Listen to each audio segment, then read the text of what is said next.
Hey everyone, welcome to the channel. We've got some new horror picks for you this week, so let's go ahead and get started.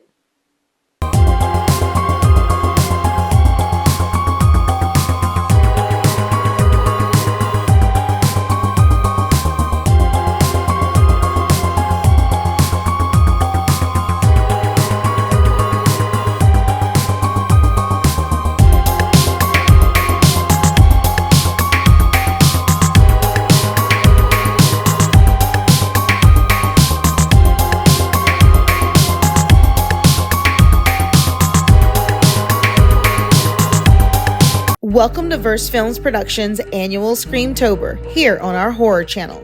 I'm your host, Carshénah, and I've got 31 days to get you in the mood for Halloween. Join me as I share a video a day with a new theme each week that you will find scary, haunting, and sometimes just plain fun.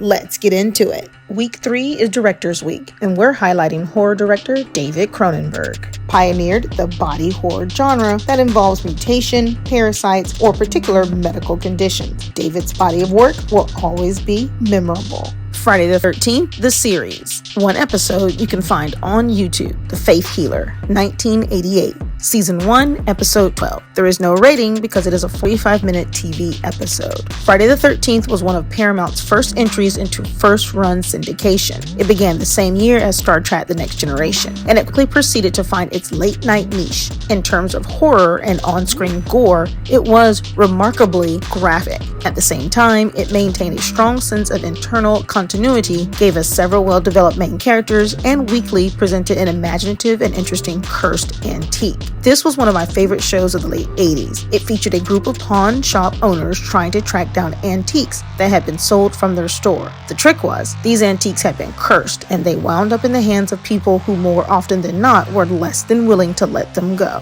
Mickey Foster, played by the singer Louise Roby, started out as the spoiled, rich, reluctant participant. By the end of the series, she had developed a caring relationship with others and had begun to embrace the path her life had taken, albeit unwillingly. Ryan DeLeon, as played by John DeLeMay, started out as the one eager to believe and be a part of this weird business. He soon learned there wasn't much to laugh about and became a much more somber figure. The way his character was written out of the series at the beginning of season 3 may have been a letdown for some fans, but it gave Ryan a chance to start over, carefree again, which is ironic considering he was the main protagonist in the final Friday the 13th movie, Jason Goes to Hell. Another under-the-radar gem in my book. I find that really cool because looking at the film, you can say that was also the conclusion to the TV series as it was Ryan versus Jason. Chris Wiggins played Jack Marshak as the strange, mystical father figure and stayed pretty much on course, the character being a world traveler in the pilot, but he did settle down, staying the full 3 years at Curious Goods. Johnny Ventura, played by Stephen Monarch,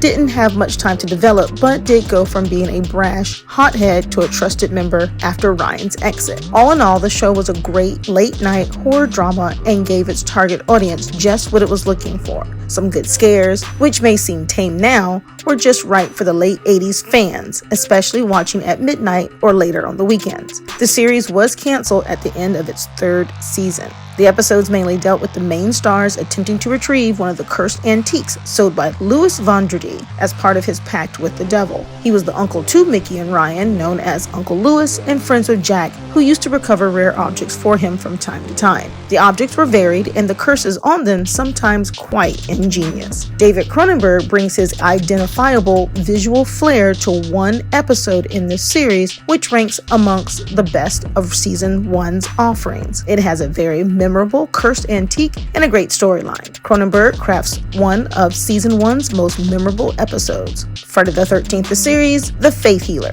Jack calls on an old friend, Jerry, played by Robert Silverman, who'd later have a part in the Friday the 13th movie franchise with Jason X, which, as an interesting tidbit, David Cronenberg, who directed this episode, is also in that film. Side note and horror nerd trivia, who debunks fraudulent faith healers to help with getting back a cursed glove that has the power to heal any ailment, but to do so must kill one person for every one that's healed. A phony fake healer gets hold of the cursed antique gloves, who Jerry had exposed as a charlatan earlier in the episode, but Jerry has his own plans for the accursed glove. Jerry has a secret of his own. Everything about this episode is great, from the supporting characters to the special effects to the story. Now, here's some goofs in the episode. Although the series is set in the United States, the Toronto skyline, including the CN Tower, is clearly shown in this episode during the scenes at the dock. Quotes in the episode: Stuart Fishoff, the character, which was the televangelist, he says, "Let me tell you something, Jerry. Whether you can accept it or not, there's a power that is greater than both of us, that is running through me, blessing me." Jerry says, "Yeah, it's called greed." See you tomorrow as Screamtober with Verse Films Productions continue right here on the channel.